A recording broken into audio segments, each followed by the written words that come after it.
Good morning, lovelies. It's Stephanie here from the Bratty Bookbinder Binding and Art Studio, and this is my Journal Shop journaling series. For those who didn't catch my first video, this is a series sharing creative ideas on how to fill your favorite journals. I think it's really important for any kind of creative community to share inspiration and techniques, so please share your ideas with us too. I always wanted a way to show you how easy it is to keep up with a habit like journaling, so this is going to hopefully help you guys get inspired. I hear so often from people that they buy journals and write in them a few times and really enjoy it, but then they put them aside and forget about them. For me, like anything, it's all about making time for something you enjoy. In my case, journaling is an aid to help me deal with my stress and anxiety so I don't end up in therapy. Again. Doing something creative like this on a daily basis really helps push some of the more annoying thoughts away. And sometimes it even helps me sort out the deeper, darker emotions I have to deal with once in a while. Plus, you have something beautiful and meaningful afterwards. It's a true legacy. Before I forget, I want to thank everyone for your beautiful comments, likes, and shares from my last show. They meant so much to me, and I'm so grateful for all of your support. As promised, I would like to give a particular shout out to Dish Kitty Studio, who showcases a lot of great videos on her channel, which I've linked below. She was the first to leave a comment calling me out on my D-bomb in last week's show, and because she was the fastest on calling me out for my potty mouth, she is getting a really fabulous journaling kit full of pretty pieces that are specifically designed to fit my one-of-a-kind journals. Just like this one here. Congrats, girl. I can't wait to see what you create with these pretty pieces. Watch for your Happy Meal coming soon. I also want to say thank you to everyone for watching my first show last week. If you still want one of my fun journaling kits, you can find them along with my handmade journals in my Etsy shop, which I have linked below in the description area. I will be doing a show specifically on how to use those kits in your journal later this year, but you will see them used occasionally in my other videos as well. And of course, I am always thrilled when I see you have created something using my products. Email me, Instagram me, Facebook me, whatever. I'll always look at your photos and reply to you. So today I'm going to show you how I use journaling prompts in my journal. Sometimes I am feeling tired, exhausted, and run down and don't have any thoughts running through my head. Or it was just a really boring week where nothing exciting, dramatic, or stressful happened. I still like to keep up my creative practice, so this is where journal prompts come in handy. So, to get started, I'm going to show you a nifty trick I like to use in my journals. This here is my journal prompt jar. I have pre-written a lot of different kinds of journal prompts, ranging from questions I think about to song lyrics to maybe just one single word on the page that I have to kind of think about. So today I'm going to draw one, and I'm just going to take one right off the top and leave it there for a second. Now I have also color-coded my jar, so different colors have different kind of themes or techniques on them. So this prompt here is to pick a favorite book character and tell us why they are your favorite. Ooh, I like this one a lot. So I'm just going to start working in my journal, and I'm going to chat away with you while I do. And I'm just going to leave that right up there for you. So journal prompts are really great for when we're stuck, don't know what to do, etc., etc. And they can really help us kind of focus our minds on what we need to talk about and get out. Sometimes you just need to write. It doesn't matter what you're writing about as long as you get the words out. So that's why I really like them. Now, today I'm not going to work with one of my journaling kits. I'm just going to work freehand with some paper in my journal. And as I mentioned in my last video, I have been working with kind of a color scheme for the month of January. You can see here blues and grays and silvers and golds have been a really big part of this month's work for me. So if you have any questions about that, please don't hesitate to let me know in the comments. I'd love to answer any of those for you. So journaling prompts can really range from range the gamut of what you want to talk about. You can start with, like I said, a single word like snow or coffee or, I don't know, cookies, anything like that. You can kind of see where my mind's at right now. I want food, apparently, but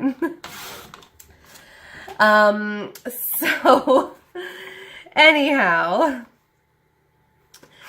they can also be really specific to your heart, like to talk about a childhood incident that you still think about to this day, or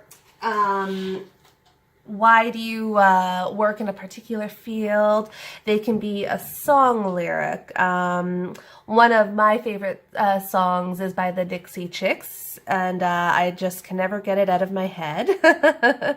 Always singing it because it's so catchy and fun, and you know those girls are great. I really like to work with journaling prompts. It almost feels like guided journaling in my mind, and it really helps me when I need to write and I just don't have anything to write about. So, let me tell you about this journal prompt for a minute here. One of my favorite book characters is Aelin from the Throne of Glass series by Sarah J. Maas. Now, if you haven't read that book yet and you have it on your shelf and are waiting to read it, stop now, because I'm probably going to let a spoiler drop and I don't want to ruin it for you because it's one of the most amazing book series ever. So, Aelin is a very strong and willful character in the book. She is the protagonist, and she really fights a lot for what she believes in, which is amazing. She fights for her friends, for her family, and for her country. And and she's strong. She kicks ass, guys. Who doesn't love a chick that kicks ass? And she really, she carries a really deep burden with her. And it's not fair, it's not right, but it is what it is. And this story runs the gamut for 8 books, I think. I think that's right. And it has literally torn my heart and soul apart, this book series. It's amazing. Really, it is. If you haven't read it, you should.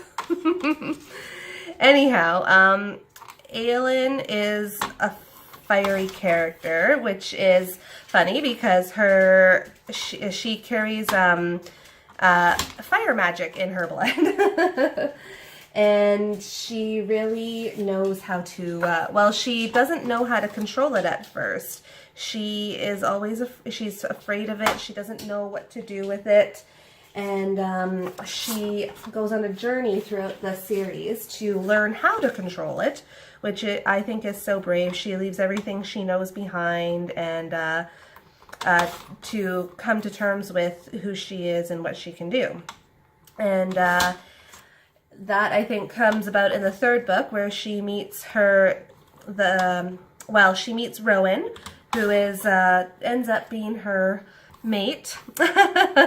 If you've read Sarah J. Maas's books before, you know she talks a lot about mates and the importance of that bond between characters. And I am just obsessed with that concept. My husband doesn't understand why, but I'm sure he thinks I'm absolutely insane. But oh well, that's not for us to worry about right now. So Aelin, even when she's afraid, she is fighting for what she believes in and for those that she loves. And honestly, I can't think of a better character to be inspired by, and to really try to emulate in life, especially maybe not some of her bad behavior, but because I'll be honest, she's a sassy character. She is very sassy, in fact, but she also she really knows the value of friendship and love and being strong and fighting for what you believe in, which is something that I think we all really strive to understand and be like. So that's she really inspires me to be my best every day, and I think my lucky stars that I found this book series because I think in the last year I must have read it like, I don't know, a dozen or so times. I even booked the day off of work when the last book came out just so I could read it, which I'm sure I wasn't the only one who did that, let's be honest. So, that being said, there are a lot of other characters in this book series that inspire me as well. Excuse me. Sorsha, who's unfortunately killed in one of the books, who is a nobody basically, but she falls in love with a Prince Charming, and they make plans to be together, and unfortunately Prince Charming's crazy father kills her in the end. He cuts off her head. It's quite gross and graphic.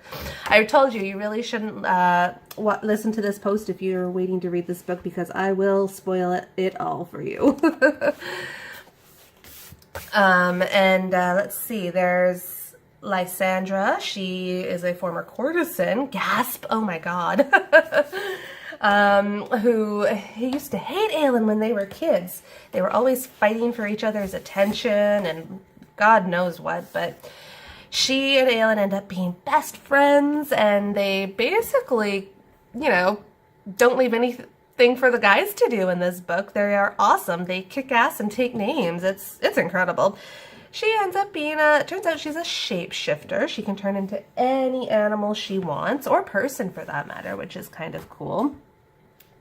And she basically saves Aelin's entire kingdom, which is, I think, pretty awesome. And she makes the guys beg for it. It's hilarious. Who else is there? There's a lot of other really amazing characters. Nesryn, she's awesome. She's strong and kicks ass and takes names. And oh my goodness. Nehemia, don't get attached to Nehemia. We love her, but she dies.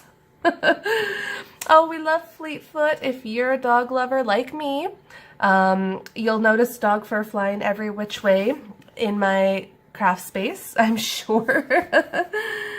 Because of my two beloved pooches. They remind me of Fleetfoot from this book. And Fleetfoot is Aelin's dog, who she adopts in the very first book. They were going to kill the poor dog because they weren't purebreds. Good God, who does that? But Aelin rescues her, and they become best buds. They sleep in bed together, and oh, they just love each other. And Fleetfoot makes it through the whole book. Don't worry, guys. She lives. Oh, and oh my goodness, if you love guys and you love love, oh, you're gonna love Rowan Whitethorn, girls. He is, I know you can't see him, but he, in pictures or anything, but just picturing him, in my mind, he is sexy as hell, girls. Trust me on this one. So, I just love this book. I don't actually know anybody else in my life who's read it, this series anyways, and I wish my friends or family would, because God, I need somebody to talk to about this book series. So if you have read this whole series and want to talk about it, good God, please give me a shout or drop me a line or whatever, because I am dying to talk to somebody about this. So I'd love to hear about who you guys love in what book series that you guys are crazy about, why your favorite characters are your favorite characters, and all that. So why don't you tell me in the comments? I'd love to hear from you. And we can discuss it, and we can get a really cool group chat going on. I'd love to get that started. So if you guys have any questions about my favorite character or why they're my favorite, drop me a line, give me a shout, email, Facebook, Instagram, you know the drill. So I'm gonna start writing about that. I know I just yammered on with you guys about that series, but I happened to just be yammering away while I didn't write it all. But I'm gonna fill out these pages. I'm gonna keep my pages quite simple today. I'm really I hate to say it, I'm not really feeling crazed about making this a really fancy page. I want to save it for writing. And I really want to showcase, well, not showcase, I really want to write about Aelin and her inspiration to me. So I've done that with my last set of pages as well. You can see here I saved my pages for writing. This was a really fun set of pages. I tea-dyed some paper and then I burnt the edges. I almost sent my husband into a tizzy when he could smell burning paper in the house and didn't know where it was coming from. Always give everyone else in the house fair warning if you're burning stuff for your art. But yeah, writing has just kind of taken over right now, and I'd really like to leave as much on my pages for writing as possible. Oh, except for my last set of pages, I just wanted to show you, I finished them, I filled them out and added some pictures in. This was from last week's video. So if you guys have any questions about that, let me know. I'd be happy to share more with you. For those of you who didn't catch that first episode, I just wanted to let you know I am using a journal that I developed in my studio. I curated it just for this series, and we'll hopefully have more down the road to include in this collection. But this is an 8.5 by 5.5 inch book with 80 pages of journaling yumminess. You can use any kind of journal or notebook you prefer for this kind of project. It doesn't matter what you pick as long as you like it and as long as you feel like it is suitable for your purposes. Don't let anybody else tell you what is right or wrong. For me, I use a lot of mixed media in my journals, as you can see here. And so because of that, I need not so much lots of pages in my book, but heavier, sturdy pages. This is 100-pound paper in here, so it's really great. That's what I've created my journals for. You can see a lot of more good designs and goodies in my Etsy shop, which is linked below, so check that out. I also have a lot of other different designs in my shop as well, so make sure you check them out. And as I'm just finishing up here, I hope you enjoyed this episode today, and I especially hope you come back for next week and follow along while I ramble and write out or work on some pages. Hopefully we'll have some really good things for you next week. I believe we are, I am showcasing my different journals and what I use them for next week. So make sure you catch that because those are going to be a variety of different flip-throughs options for you, which is a lot of fun. And I might have some goodies to share with you guys. So if you want to stay in the know about all the excellent tips, tricks, and techniques I'm going to be unveiling, make sure you like this video and subscribe below because I'm going to be coming out with a lot more content in the next few months. So I can't wait to stay on this journey with you guys. Ciao, Bellas, and have a lovely day. Bye now.